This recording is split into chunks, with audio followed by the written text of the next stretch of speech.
வணக்கம். நல்ல நேரம் நிகழ்ச்சியின் சார்பாக அத்துணை சப்ஸ்கிரைபர்களையும் எல்லா அன்பு உள்ளங்களையும் எனது நண்பர்களையும் வருக வருக என வரவேற்பதில் பெருமகிழ்ச்சி கொள்கிறேன். வக்ரதுண்ட மகாகாய சூரியகோடி சமப்பிரப அவிக்னம் குருமே தேவ சர்வ காரியேஷு சர்வதா. தென்னாட்டுடைய சிவனை போற்றி, என் நாட்டவர்க்கும் இறைவா போற்றி. அன்பர்களே, நண்பர்களே, இந்த புதிய காணொலியில் உங்கள் அத்துணை பேரையும் வரவேற்பதில் மிக்க மகிழ்ச்சி கொள்கிறேன். இன்னைக்கு நம்ம பேச போற தலைப்பு ஒரு புதிய தலைப்பு, ரொம்ப சுவாரஸ்யமான ஒரு தலைப்பு. 2025ஆம் ஆண்டில் நடக்கக்கூடிய சனிப்பெயர்ச்சியினால எந்தெந்த ராசிகளுக்கு நன்மை தரும். இந்த சனிப்பெயர்ச்சி மிக முக்கியமானது. இந்த கோள்களில் சனி பகவான் மட்டும்தான் 2.5 ஆண்டு காலங்கள் எடுத்துக்கொண்டு ஒரு ராசியிலிருந்து மற்றொரு ராசிக்கு பயணிக்கிறார். இத்தனை ஆண்டு காலம் எடுத்துக்கொள்ளக்கூடிய சனி பகவான் இந்த சனிப்பெயர்ச்சியின் மூலியமாக எவ்வளவு முக்கியமானது அப்படிங்கிறத பற்றி பார்த்தோம்னா, கிட்டத்தட்ட 30 ஆண்டுகளுக்கு பிறகு இந்த சனி பகவான் மேஷராசியில் தன்னுடைய பயணத்தை தொடங்கியவர். கிட்டத்தட்ட மீனராசிக்கு வரதுக்கு 30 ஆண்டுகள், 3 தலைமுறைகள் பிடிச்சிருக்கு. இந்த நேயர்கள் இந்த வீடியோவை பார்த்து கொண்டிருக்கக்கூடிய பல அன்பர்கள் பிறந்திருக்க கூட மாட்டார்கள். அப்படி 3 தலைமுறைக்கு முன்னாடி சனி பகவான் தன்னுடைய பயணத்தை ஆரம்பிச்சு இப்போ இந்த ஃபுல் லேப் என்று சொல்லக்கூடிய இந்த முழு சுற்றை முடிக்கிறார் அப்படின்னு சொன்னா அவ்வளவு முக்கியமான கிரக நிகழ்வு. இந்த 12 ராசிகள்ல சனி பயிற்சியினால நன்மை பயக்கக்கூடிய ராசிகள் என்னென்ன? இப்ப சனி பகவான் என்பவர் குறிப்பா நம்ம கவனிச்சோம்னா அவர் ஒரு தந்தையை போல அப்படின்னு நம்ம உதாரண பொருளா சொல்றோம். ஏன் அப்படி சொல்றோம் அப்படின்னா கொஞ்சம் வித்தியாசமா கூட இருக்கும். தந்தை மட்டும்தான் ஒரு விஷயத்தை, ஒரு தன் பெற்ற மகனை அடிச்சு திருத்தக்கூடியவர். தந்தைக்கு அந்த மகன் கெட்டு போகணும், அவஸ்தைப்படணும் அப்படிங்கிற எண்ணம் இருக்கவே முடியாது. அப்படி ஆண்டவன் தன்னுடைய எல்லா குழந்தைகளையும் பெற்ற குழந்தைகளாகத்தான் பாவிக்கக்கூடியவர். அந்த அர்த்தத்துல சனி பகவான் சில அடியின் மூலியமாக அனுபவத்தையும் பக்குவத்தையும் நமக்கு போதிக்கிறார். அது வேணும்னு நம்மளை சிரமப்படுத்துறதுக்காக இல்லை. ஆக சனி பயிற்சி அப்படின்னு சொன்னவனே நடுங்க வேண்டிய அவசியமே இல்லை.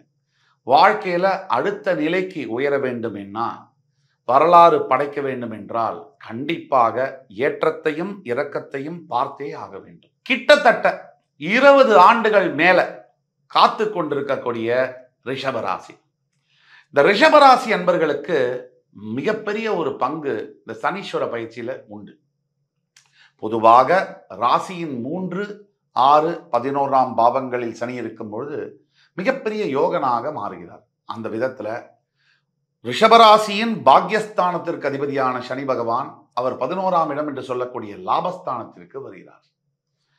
சரி, இந்த ஒரு பயிற்சியை மட்டும் வச்சு சொல்லணும்னா சனி பயிற்சி முக்கியமானது அதுதான். அதற்கு அடுத்தபடியாக குரு பயிற்சி, ராகு கேது பயிற்சியும் கூட ரிஷபராசிக்கு சாதகமாக இருக்கிறது. அதாவது ஜென்ம குரு விலகி தனஸ்தானத்திற்கு பெயர்ந்து தன்னுடைய சொந்த வீடான 8ஆம் பாவம் என்று சொல்லக்கூடிய அஷ்டமஸ்தானத்தின் மீது குரு பார்வை என்பது விழுகிறது.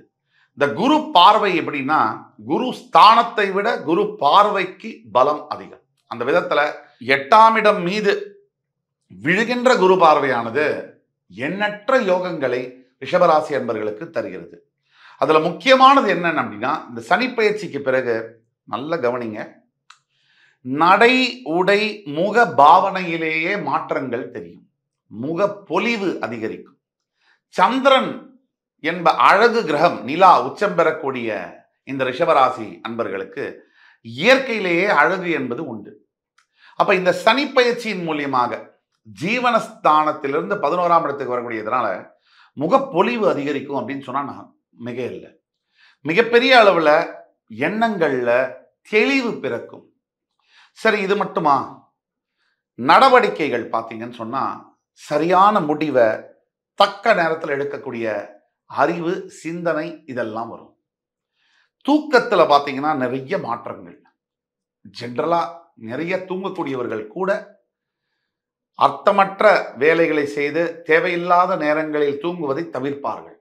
அதே சமயத்துல சரியான தூக்கம் என்பது நம்ம எல்லாருக்கும் தெரியும். 10 மணி முதல் காலையில் 6 மணி வரையும் சொல்லும். அந்த மாதிரி தூக்கங்கள். சரி, இது மட்டுமா? லாபஸ்தானம்னா என்ன? பொருளாதாரம் சார். பணம் இருந்தா தான் உலகமே இயங்கும்.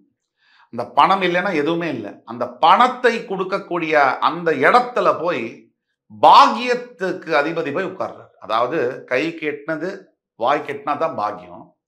அவர் போய் லாபஸ்தானத்தில் உட்காரும் போது, இது நாள் வரை சார் நான் ஒரு 30,000 சம்பளத்தில் வேலை செஞ்சுட்டு இருந்தேன், எனக்கு பெரிய அளவில் வாழ்க்கையில் முன்னேற்றமே இல்லை சார், பல வருஷம் ஆச்சு சார், 10 வருஷம் சர்வீஸ்.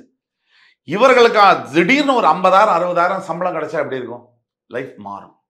இருக்கிற இடத்துலேருந்து, போடுற ட்ரெஸ்ஸுலேருந்து, போடுற வாட்சிலேருந்து, உபயோகப்படுத்தக்கூடிய பொருள்லேருந்து எல்லாமே மாறும். ரிஷபராசியுடைய வீடு யாரு? சுக்கிரன். இந்த சுக்கிரனுடைய வீட்டில் பிறந்தவர்களுக்கு இயற்கையில் என்னென்ன குணங்கள் இருக்கும்? கிரியேட்டிவிட்டி, நல்ல ட்ரெஸ் பண்ணிக்கணும், வாசனை திரவியங்களை உபயோகப்படுத்தணும், விளையாட்டு, இந்த என்டர்டைன்மெண்ட் என்று சொல்லக்கூடிய பொழுதுபோக்குகள், ஆர்ட், கலைகள்ல நாட்டங்கள் அதிகமாக இருக்கும். இப்போ இந்த சனி பயிற்சியின் மூலியமா என்ன? தன் ஆசைகள், தன்னுடைய லட்சியங்கள் இதையெல்லாம் நிறைவேற்றக்கூடிய ஒரு காலமாக இந்த காலங்கள் வருகிறது. ஜென்மகுரு வேற விலகிறாரா, தனஸ்தானத்துக்கு போறாரா, 8ஆம் இடத்தை பார்க்கிறாரா. அப்போ வெளிநாடு, திடீர் அதிர்ஷ்டம், திடீர் ஜாக்பாட் யோகம். ஒரு உதாரணத்துக்கு, வாழ்க்கையில ஒருத்தருக்கு திடீர் மாற்றம் வருமா? இது சாத்தியமா? இது சாத்தியமே. அதற்கு நமக்கு தெரிஞ்ச சமீப உதாரணம் அப்படின்னு சொன்னா, பிரயாக்ராஜ்ல கும்பமேளா நடந்தது. கிட்டத்தட்ட 70 கோடி மக்கள் அங்க வந்தாங்க. அதுல 70 கோடி பேருக்கும் நடக்காத ஒரு அதிசயம் ஒரு பழங்குடியின ஒரு பெண்ணுக்கு நடந்தது. அந்த பெண்ணுடைய பெயர் மோனோலிசா. ஒரே ஒரு இரவுல அந்த பெண்ணுடைய மொத்த வாழ்க்கையும் மாறியது. இது சாத்தியமா? இதுக்கு என்ன லாஜிக்கு? கிரகங்கள் தான், நேரம், இந்த கால நிர்மாணம். அப்போ பிறவி ஜாதகம் இருக்க, கோச்சார ரீதியான கிரகங்கள் சுழற்சியில் சுழல சுழல இப்போ சனி பகவான் இல்லாம புகழ் பெற முடியாது. அப்ப அந்த பெண்ணுடைய ஜாதகத்திலையும் சரி, தற்சமயம் இருக்கக்கூடிய பாவங்கள்லையும் சரி, ஒரு கனெக்ட் ஏற்பட்டு ஒரு நொடி பொழுதுல அந்த பெண் சாதாரண நிலையிலிருந்து உலக புகழ் பெறுகின்ற ஒரு நிலையை அந்த சிறிய பெண் அடைந்தாருன்னா அது மிக இல்லை. அப்ப நேரடியா தெரிஞ்ச உதாரணம். எல்லோருடைய வாழ்க்கையிலும் இப்படிப்பட்ட மாற்றங்கள் வரும். இது சாத்தியமே. இந்த சாத்தியத்தை பெறுவதற்கு நான் நம்முடைய கிரக சூழ்நிலையை அறிந்து கொள்ள வேண்டும். இது நடக்க வாய்ப்பு இருக்கா? இது எப்போ நடக்கும்? இப்படி ரிஷபராசி என்பவர்களுக்கு பல வகைகளில் பணம், பொருளாதாரம் ஒரு வகை, வேலை மாற்றங்கள் மற்றொரு விஷயம். நல்ல வேலை மாற்றங்கள், நல்ல பதவிகள்ல உட்கார்றது. சரி, அடுத்தது கடன் தீந்துதா? கடன் பட்டார் நெஞ்சம் போல் கலங்கி நின்றான் இலங்கை வேந்தன்னு சொல்லுவோம். அப்ப கடன் இல்லாத வாழ்க்கையே பெருவாழ்வுன்னு சொல்றோம். அந்த கடன் தீரக்கூடிய, உடனடியா தீரக்கூடிய வாய்ப்புகள் ரிஷபராசி என்பவர்களுக்கு கிடைக்கிறது. இது மட்டுமா? காதல் நிறைவேறக்கூடிய பாக்கியங்கள். ஏன்? 7ஆம் இடத்தில் இருக்கக்கூடிய செவ்வாய் இந்த ஆண்டு தொடங்கும் போதே திக்பலம் பெற்று தொடங்குகிறார். செவ்வாய் கடகத்துல திக்பலத்தோட தொடங்குகிறார். அப்ப 7ஆம் அதிபதி மற்றும் 5ஆம் அதிபதி புதன் வலுத்து சுக்கிரனுடன் சேர்ந்து தொடங்குகிறார் தன்னுடைய பயணத்தை. இதெல்லாம் தான் சேர்த்து பார்க்கிறோம். ஆண்டு தொடக்கத்திலேயே உங்கள் ராசியாதிபதியை உச்சம் பெறுகிறார் லாபத்துல. அப்ப சுக்கிரனும் ஒரு சந்திரனும் இல்லாம காதல் வருமா? உங்க ராசியில சந்திரன் உச்சம், உங்கள் ராசி அதிபதி சுக்கிரன் உச்சமாக போகிறார். இப்படியெல்லாம் இருக்கும்போது நினைத்த திருமகனை, நினைத்த திருமகளை திருமணம் செய்யக்கூடிய யோகத்தை நீங்கள் பெறப்போகிறீர்கள்.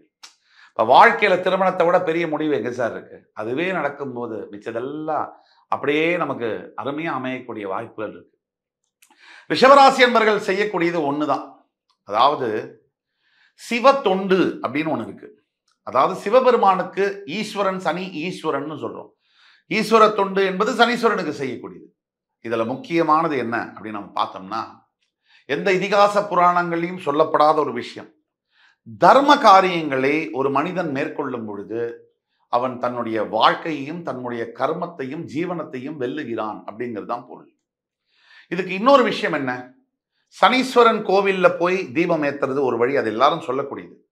ஆனா ஞாயிற்றுக்கிழமைகளில் அணையா தீபங்களை வீட்டில் ஏற்றி வைக்கும் பொழுது, அதாவது காலை முதல் இரவு 24 மணி நேரம், கிட்டத்தட்ட ஞாயிற்றுக்கிழமை காலையில ஒரு 6 மணிக்கு நீங்க தீபம் ஏத்துனீங்கன்னு சொன்னா, அதை திங்கட்கிழமை காலையில வரை அணையா தீபமாக வீட்டில் அந்த ஒரு பரிகாரத்தை செய்யும் பொழுது வாழ்க்கையில பெரிய அளவிலான மாற்றங்களை பார்க்க முடியும். அது மட்டுமா? பசு மாடங்கள் இருக்கக்கூடிய இடத்திற்கு சென்று பசுவிற்கு ஒரு குளிப்பாட்டுறதுன்னு சொல்லுவாங்க. அந்த குளிப்பாட்டி அதுக்கு சில அகத்திக்கீரை இந்த மாதிரியான விஷயங்களை தானம் செய்யும் பொழுதும், பசுமாடுகளுக்கு செய்யக்கூடிய சேவைகள் மட்டுமல்ல, கால பைரவர்களுக்கு செய்யக்கூடிய சேவைகளும் பெரிய அளவிலான மாற்றங்களை கொடுக்கும். எல்லாத்துக்கும் மேல நம்பர் 1 தர்மம்.